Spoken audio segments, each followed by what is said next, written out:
cô luôn có một cha mơ, cô luôn có một lời của luôn khó mùi,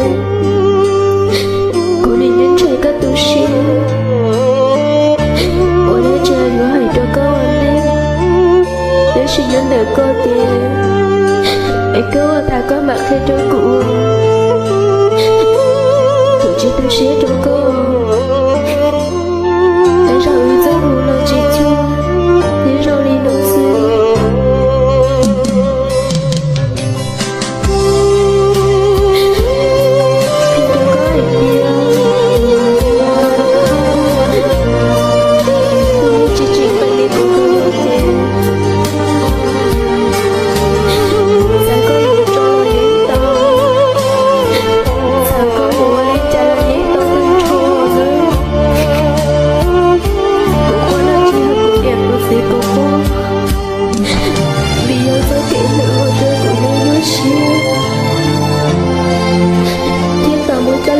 Trong xã hội chúa ít thôi tôi tán lâu lời xưa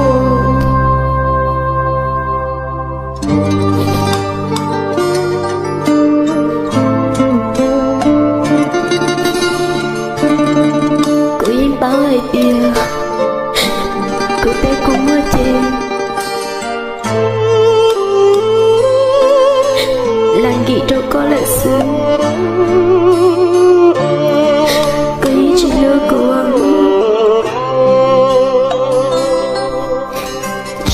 chào sao có chỉ lâu lâu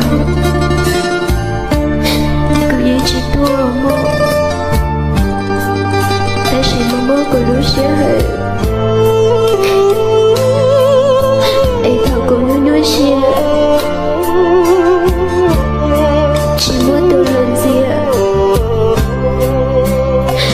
chỉ muốn tôi là hay là cho của hai tiền cậu có thân yêu chiều cô cho bà của tôi đối với trò người tôi hay luôn luôn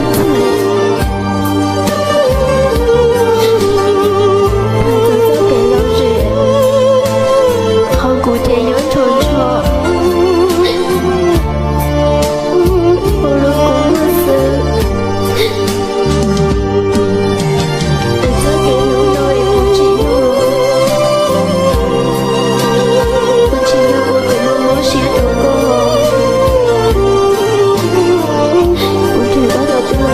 có chỉ khổ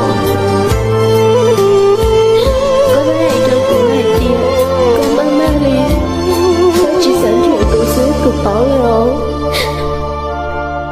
sẽ luôn nằm mơ của dưới chính trẻ có lời mơ